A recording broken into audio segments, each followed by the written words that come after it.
Hey everyone. So today I am doing a spontaneous whisper.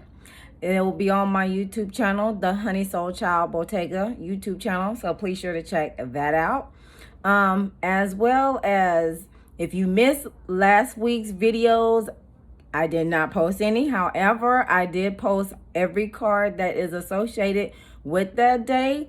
So feel free to check that out on my Instagram. And it will be at Honey Soul Child Bottega as well. And see whichever card resonates with you. And if it doesn't, then just jot it down and set it aside until the time comes, and then you can be able to reflect on that. All right. But other than that, please be sure to like, share, and comment, and subscribe to the YouTube channel. Be sure to follow me on all my social media platforms, because there will be times that I will not be posting due to me doing some things behind the scenes, okay? And it's part of the social media detox form, all right? So with this spontaneous whisper jump off today, it's all about what I've experienced last week on my trip to Mexico. I went to Mexico. It was my first time being there, out the country, flying, being maid of honor at my sister's wedding. A lot of firsts on that trip. So I can definitely say I like I said, I've always told people that I was born to travel. And the fact that I was tested on seeing if I would be able to go on this trip and not only be the maid of honor for my sister's wedding, but also just being there in general for the experience, it says enough about itself, about my journey throughout this whole entire process, whether it's spiritual or just life in itself. All right. So as I was on this trip, I was just as much I was having fun, I was reflecting on it.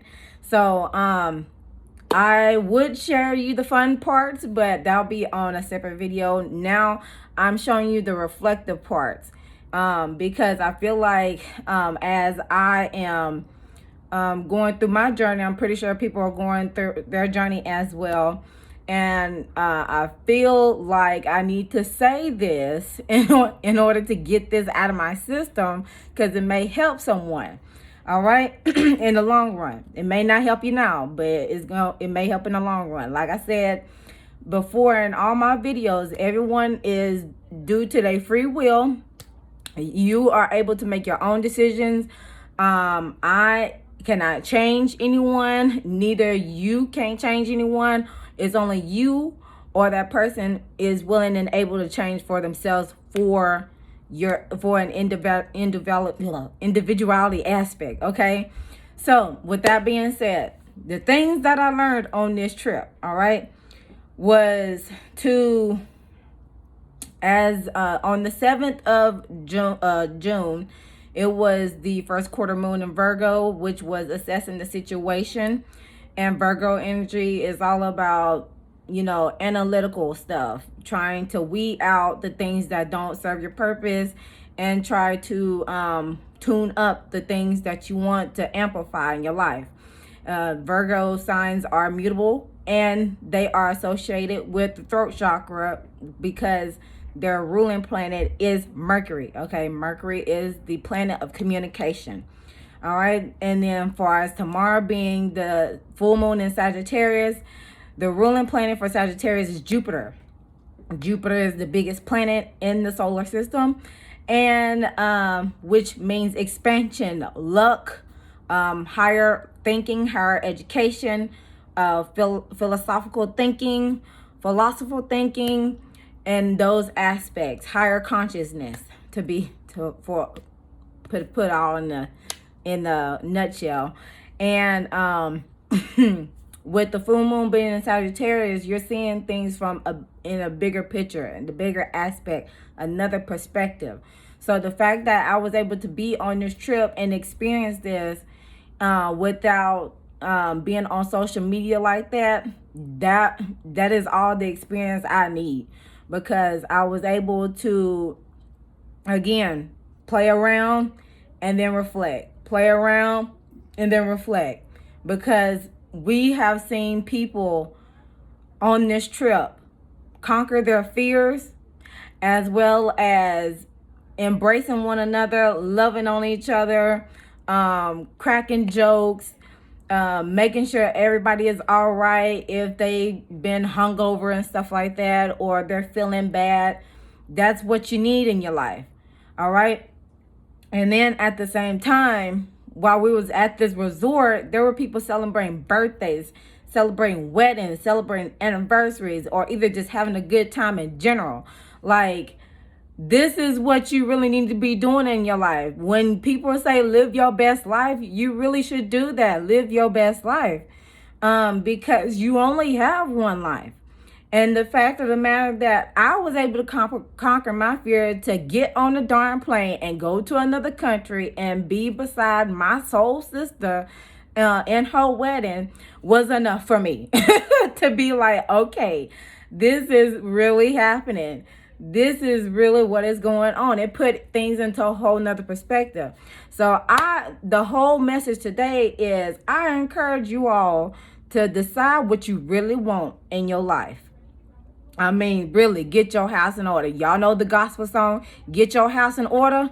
That's exactly what needs to be happening. Get your house in order, not only with yourself to the Most High, but also with your family members as well. As I've said to my family members many a times, I don't want to meet y'all at no funeral. I want to see y'all on special occasions like graduations, graduations, weddings, anniversaries. I want family reunions. I want to see y'all in that aspect. I don't want to keep continuing to see you all in when we are putting someone in their eternal sleep, 6 feet under. I don't want to see all that. I don't want to keep seeing y'all in that manner. I want to see y'all when we are uplifting one another. So, for me in my journey, I feel like now is the time. It's time to break those patterns. Break those patterns as far as doing things that is for other people and not for yourself. That's why I say you really need to sit your tail down and figure out what you want to do for yourself, for you. What do you really want to do? What sets your soul on fire? Because that's what leads to your purpose and brings you abundance and blessings at the same time. And then number 2, getting right with the Most High. People are so far out there and they're trying to figure out the next thing coming as far as like who to worship, who to serve. You serve the Most High. You are serving one with the Most High. As long as you align yourself for yourself and with the Most High, then you are already covered, okay? In that aspect. But just know that you are a divine being and you are God and you are a goddess. And the fact that people just lean on to other people for their own circumstances, no, you got to be the person to change. You got to be the person that break that pattern, okay? Because you're the one making the decisions, right? You don't want nobody else to make the decisions for you. You don't want nobody else to have your destiny in their hands. No, you have the destiny in your hands, okay? And then number 3 is, in order to ascend, you got to let stuff go. So if you are always hollering about, I want to live a positive life, I want to live, I want nothing but positive vibes only, but you out there in the street, drinking, smoking, everywhere else on a daily basis. But it steers you away from your past to a certain extent. So I encourage you all, if you hollering about positive vibes, you need to act accordingly into positive vibe energy and move in silence, okay? When you move in silence and you stay focused and you believe in yourself and you have faith in yourself that you're going to accomplish the thing that you want to accomplish, then nothing else matters, because your ancestors, your guides, the Most High got your back. And as long as you putting that prayer into action and actually doing it, then that's all that matters. at any end. Okay, so that is my spontaneous whisper. Like, share, comment, subscribe, and I'll see you in the next video. Bye.